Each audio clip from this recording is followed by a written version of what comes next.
Choi Dae-hyun had driven the same route home for 11 years without incident. Then he watched Camille Bennett solve an accounting problem from a diner window for 22 minutes, crossed the street, and asked her name. He funded her education after a kitchen table promise to her parents: full transparency, no strings, the right to walk away clean. His wife, Song Yoo-jin, found out through paperwork instead of conversation, and warned him plainly: some things don't get smaller because you name them carefully. Camille graduated first in her class. Dae-hyun hired her as chief accountant, and within 6 months she uncovered 9 years of fraud. Richard Voss, the company's COO, quietly gone, $4 million in recovery.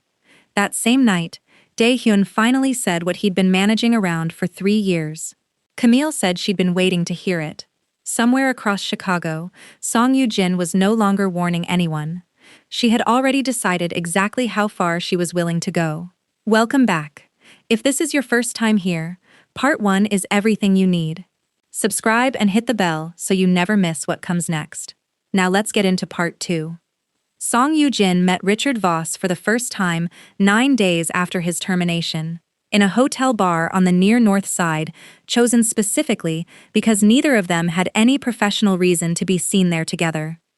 She had found him the way she found most things she needed, quietly, through a contact who owed her a favor from a charity board neither of their husbands knew she still controlled. Voss arrived already several drinks into the evening, the specific loose bitterness of a man who had spent 9 years building leverage inside a company that had disposed of him in a single week, once the leverage was discovered. "You understand I can't give you anything usable," Voss said, before she'd even finished ordering. "Whatever I took, I took. Your husband's people built an airtight case. I'm not walking that back for anyone." "I don't need you to walk anything back," Yoo-jin said. "I need to understand how she found it. 6 months, alone, and 9 years of auditors missed what she caught in a quarter." She studied him. "That tells me something about her I need to understand before I decide what I'm actually dealing with." "She's meticulous," Voss said. "Methodical to a fault. She builds a case the way a mason builds a wall. 1 brick, checked twice, before the next one goes down. I underestimated her because she was 25 and came out of a diner instead of a business school." He looked at his glass. "I won't make that mistake again, for whatever that's worth to you now." "It's worth quite a lot, actually," Yoo-jin said. "I intend to file for divorce. I intend to request a full forensic audit of Choi Capital Group as part of the proceedings, on the grounds that my husband's judgment has been compromised by an improper relationship with an employee he personally elevated to a position with access to the company's most sensitive accounts. I would like your professional opinion on where such an audit is likely to find something uncomfortable, and where it is likely to find nothing at all." Voss turned his glass slowly on the bar top, the specific, deliberate motion of a man buying himself time to decide how much he actually wanted to be involved in what he understood correctly was no longer simply a marital dispute. "You should know something before you go further down this road," he said. "The 4 million I moved wasn't clever.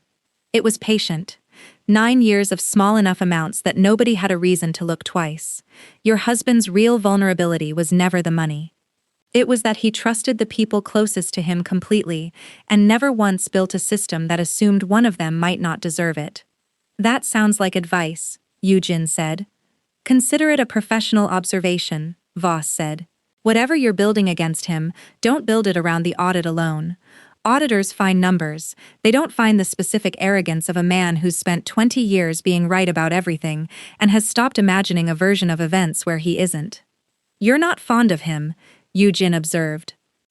"I worked for him for 9 years, and he fired me in a single week the moment a 25-year-old proved I'd been stealing from him," Voss said.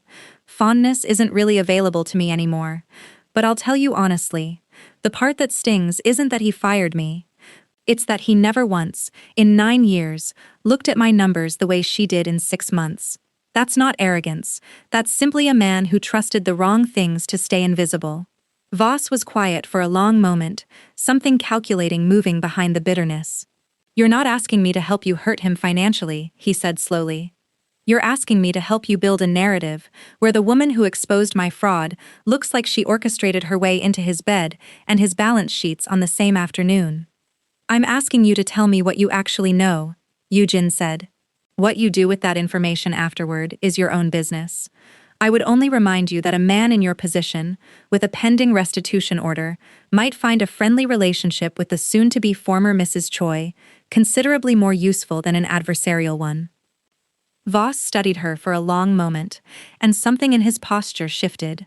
Not quite alliance, but the specific calculation of a man recognizing an opportunity to be useful to someone with resources he no longer had access to himself. I'll think about what I remember, he said finally. Think quickly, Yoo-jin said. I've already retained counsel. Still here? Good, because the alliance forming in that bar is not the only fire Yoo-jin's about to light. Subscribe and hit the bell. Let's keep going. Patricia Coyle had built her entire career on divorces, involving people who had spent their marriages accumulating things too complicated for ordinary courts to untangle quickly, and she read through the draft petition with Yoo-jin across a conference table 3 days after the hotel bar. The specific efficient calm of a woman who had done this so many times, the emotional weight of it no longer registered on her face at all. The forensic audit request is aggressive, Patricia said. It'll draw attention. Reporters who cover Chicago finance will notice a filing this size, and once they notice the filing, they'll notice the reason behind it. That's not a deterrent, Yoo-jin said. That's the point. You understand what happens to Ms. Bennett once this becomes public, Patricia said. Not quite a question. I understand exactly what happens, Yoo-jin said. A 25-year-old woman who accepted a stranger's money for her education, then accepted a job from the same man, then found herself in his bed, less than a year later. I didn't write that story, Patricia. I'm only making certain the people who read the filing understand. It's already been written. Patricia studied her client for a moment. You could pursue the settlement you're entitled to without the audit. It would be faster, cleaner, and considerably less public. I don't want fast, Yoo-jin said. I want him to understand, in front of every board member and business partner who has ever taken his calls, exactly what he traded 14 years of marriage for. I want her to understand it too. The filing reached a business reporter at a Chicago trade publication 4 days later, not through any official channel, but through the specific quiet leak that filings of a certain size and character tended to generate on their own, once enough people with access to court records understood what they were looking at. The story ran under a headline that named no one directly but left little room for confusion. A prominent investment firm, a forensic audit tied to divorce proceedings, an unnamed junior employee whose rapid promotion had, per anonymous sources, raised questions among staff. It did not name Camille. It did not need to. Within a day, enough people inside Choi Capital Group had connected the pieces that Camille arrived at her office on the 31st floor to find conversations that stopped the moment she entered a room. We are right in the middle of something that could cost Camille everything she built with her own hands before anyone ever wrote her a check. Subscribe and stay close. You do not want to miss where this goes. Let's keep going. Camille read the article twice at her desk, the same methodical patience she brought to every column of numbers, before she allowed herself to feel anything about what it actually said. She had expected, in some form, that this moment would eventually arrive, had understood, from the night Yoo-jin first called the dean's office, that the woman was not the kind to simply absorb a loss and move on quietly. What she had not expected was the specific loneliness of reading a story about her own life, written by someone who had never once spoken to her, filled with a version of events precise enough to be recognizable and wrong enough to feel like a stranger wearing her face. She found Dae-hyun in his office an hour later, the article printed and set on his desk between them, the same way she'd once set a folder of evidence in that exact spot. "You've seen it," she said. "I've seen it," he said. "I've also spoken with counsel. The audit request is within her legal rights to file. It will be invasive, and it will take months, but it will not find what she's hoping it finds, because there's nothing there to find beyond what you already caught yourself. That's not what I'm worried about," Camille said. "I'm worried about the version of me every person in this building is reading right now.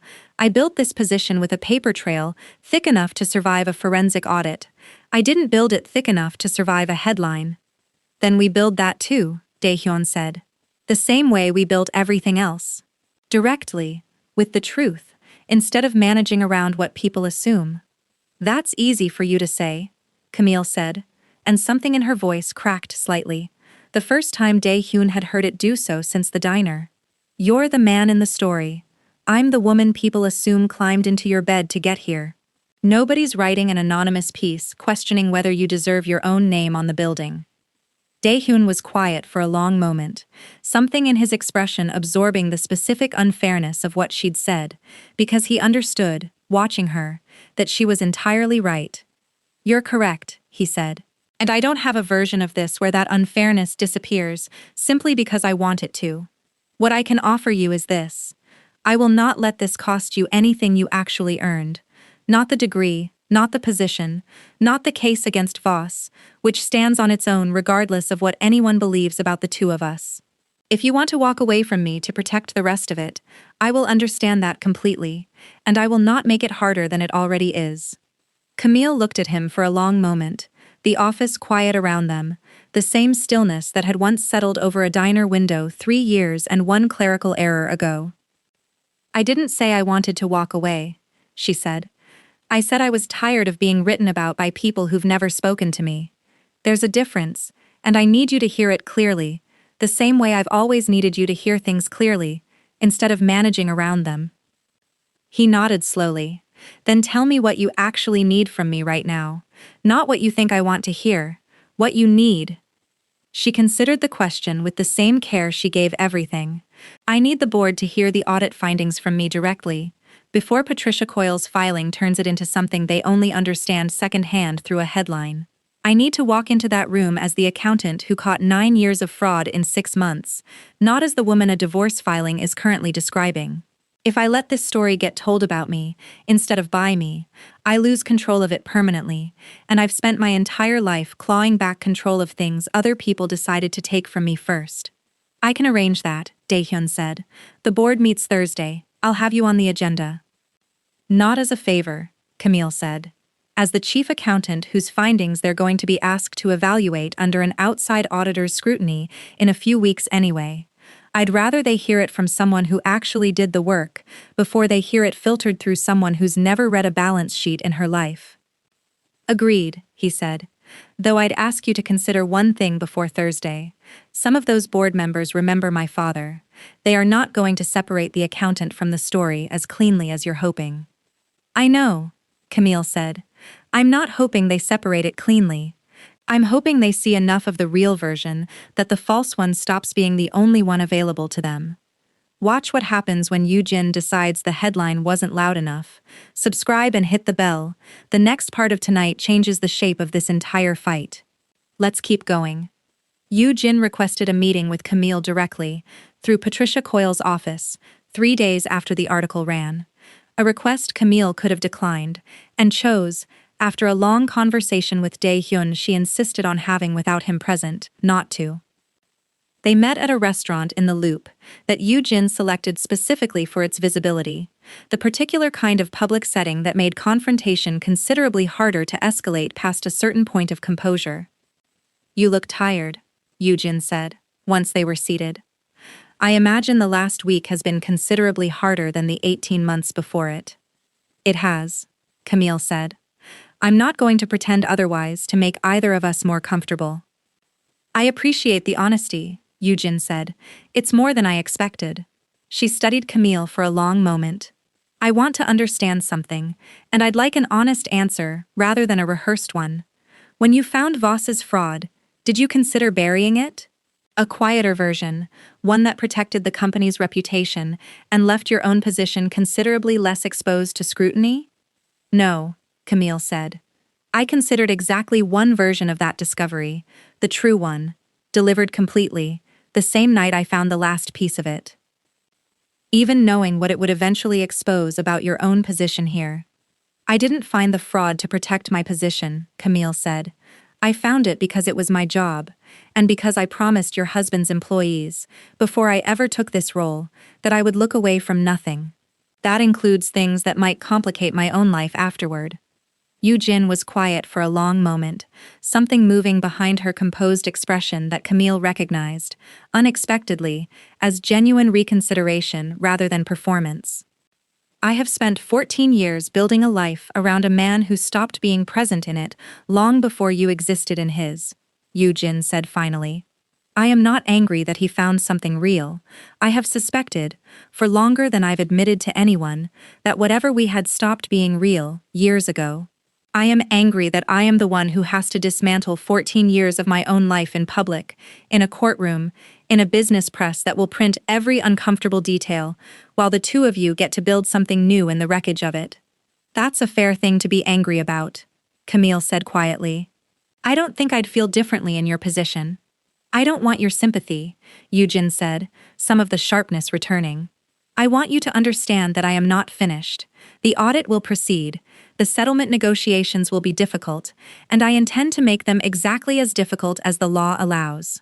I am telling you this directly, the way you apparently prefer to hear things, so that neither of us mistakes this conversation for an ending. I understand, Camille said. I'd rather know exactly what I'm facing than be surprised by it later. That's always been true, long before I ever met your husband. Yoo-jin studied her for a long moment, something almost like respect moving briefly across features otherwise composed for battle. You remind me of myself, 20 years ago, she said. Before I learned that being right doesn't always mean you win. She stood, leaving the check for Camille without comment. I hope, for your sake, you learn that lesson more gently than I did. We are close to the point where this becomes a war neither side can quietly walk back from. Subscribe and hit the bell, you will not want to miss what happens next. The board convened Thursday morning in a room on the 31st floor that Camille had walked past 100 times without ever once expecting to stand at the front of it. She presented the Voss findings first, the shell accounts, the falsified delivery logs, the 9 years of quiet diversion she had traced one document at a time, the specific methodical clarity she brought to every column of numbers she'd ever touched. The board listened in the particular silence of men who understood exactly how much worse this could have been left undiscovered, and for 20 minutes, Camille was simply the accountant who had saved the company $4 million. Nobody else had noticed leaving it. Then Harold Fung, the board's longest-serving member, and a man who had sat across from Dae-hyun's father in this same room decades earlier, asked the question everyone else had been too careful to raise directly. Ms. Bennett, he said, I don't doubt the quality of your work. I'd like to understand something else. Given the nature of your relationship with Mr. Choi, how do we know this audit, thorough as it is, didn't stop exactly where it needed to stop, and no further? The room went still. Camille felt the specific weight of every eye in it, understanding that this was the question the article had planted before she ever walked in, now finally spoken aloud by someone with the standing to ask it without apology. That's a fair question, Camille said, and I'd rather answer it directly than have it sit unspoken in this room for the rest of the meeting. I found this fraud before Mr. Choi and I were ever involved in anything beyond a working relationship. My findings have already been reviewed by outside counsel, independent of this company, and I have volunteered, in writing, to cooperate fully with whatever forensic audit results from the divorce proceedings, including full access to every file I've ever touched. She held Feng's gaze. If that audit finds anything I missed, or anything I hid, I will resign from this company the same day, without severance, without a fight. I'm not asking you to trust me because of who I love. I'm asking you to trust the paper trail, because I built it assuming exactly this question would eventually be asked. Feng studied her for a long moment, something in his expression shifting from suspicion toward the specific, grudging respect of a man who had spent decades learning to recognize when an answer was rehearsed and when it was simply true. That's a considerably more direct answer than I expected, he said. I've found directness tends to hold up better than anything else, Camille said, even when it's uncomfortable to give. Dae-hyun said nothing throughout the exchange, understanding, watching her handle the room without once looking to him for rescue, that she had just done for herself in that boardroom exactly what she had once told him she needed, the true version of her story, told by her own voice before anyone else could finish writing it for her. James Bennett read the article himself, 2 days after it ran, A coworker at the bus depot, having shown it to him without knowing whose daughter it was actually describing, and he called Camille that evening with the specific controlled steadiness of a man who had spent 22 years learning not to react to the first version of any story. "I read it," he said. "I want to hear the real one before I decide what I think about the printed one." Camille told him everything: the audit, the leak, the restaurant conversation with Yoo-jin, the specific exhaustion of being discussed by strangers who had never once asked her a direct question. Her father listened without interrupting, the same way he'd listened 3 years earlier at his own kitchen table, weighing a stranger's promise against everything his instincts told him about people who showed up offering more than they'd been asked for. "You remember what I told him that night?" James said when she finished. "Full transparency, every dollar, every arrangement. I didn't ask for that because I doubted you. I asked for it because I've spent my whole life watching people get written out of their own stories by people with more money and better lawyers, and I wasn't going to let that happen to my daughter without a paper trail thick enough to fight back with." "I have the paper trail, Daddy," Camille said. "That was never the problem. The problem is that a paper trail doesn't stop a headline." "No," James agreed. "It doesn't. But it stops a courtroom, eventually, and courtrooms outlast headlines every time, if you're patient enough to let them." He was quiet for a moment. "Are you patient enough?" Camille thought about a diner window, a $6 textbook, 22 minutes she hadn't known she was being watched. "I've been patient before," she said. "I can be patient again." "There's something else," James said. "Your mother wants to know if you need us there. Not for the audit, not for any of the legal parts. Just there, in the room, or outside it, or wherever a daughter needs her parents to be standing when strangers are busy deciding who she is without asking her." Camille was quiet for a moment, something in her chest loosening slightly at the offer. "I might," she said. "I don't know yet. But I'll tell you the truth, the same way you taught me to. I'd rather know you're willing than find out too late that you weren't asked." "We're willing," James said. "We were willing 3 years ago in that kitchen, and we're willing now. That part never changed, whatever the headlines decide to say about the rest of it." That is where Part 2's real fight begins to take its full shape. Whether patience is enough to survive it is a different question entirely. Camille went to Dae-hyun's office late that night, the building nearly empty, the specific quiet of a floor that belonged, for a few hours each evening, only to the people willing to stay inside its unfinished business. "Yoo-jin isn't backing down," she said. "I don't think she's wrong to feel the way she feels, even if I don't agree with everything she's doing about it." "I know," Dae-hyun said. "I spoke with Patricia Coyle's office myself this afternoon. The audit proceeds. The settlement negotiations are already becoming what she promised they'd become." "Then we go through it," Camille said. "Together. And honestly, the way we've handled everything since a car parked across the street from a diner, I used to think was the only life I was ever going to get." She looked at him steadily. "I need you to understand something, though. I'm not doing this because I've decided the version of me in that article doesn't matter. I'm doing it because I've decided the true version matters more. And I'm not willing to let a headline write the ending before we've actually reached one." Dae-hyun studied her for a long moment, the specific stillness of a man recognizing, once again, exactly what he'd first seen through a car window 3 years earlier. Someone whose intelligence had outgrown whatever room she was currently standing in, still solving the problem in front of her, one careful step at a time, refusing to look away from any of it. "Then we go through it," he said. Neither of them said anything further for a long moment, the office quiet around them. The specific weight of an audit still pending, a marriage still dissolving in public, a headline still sitting somewhere in an inbox, neither of them had fully answered yet. "For what it's worth," Dae-hyun said finally, "you handled that boardroom today better than I've handled a difficult room in 20 years of running this company. I've watched grown men with decades of experience fold under considerably less pressure than Fung put on you this morning." "I didn't handle it for the board," Camille said. "I handled it because I've spent my whole life being asked to prove I belonged in rooms other people assumed I'd wandered into by accident. This wasn't the first time. It won't be the last, whatever the audit finds or doesn't find." She looked at him steadily. "I just need you to keep standing where I can see you while I do it. That's the only part of this I actually can't do alone. I'm not going anywhere, he said. I know, she said. That's the only reason any of this still feels survivable. That is where part 2 ends. The audit is proceeding. Song Yoo-jin has made her intentions unmistakably clear, and Richard Voss is somewhere in the middle of it, deciding exactly how useful he intends to become to the woman who might still be willing to pay him for it. Part 3 is coming.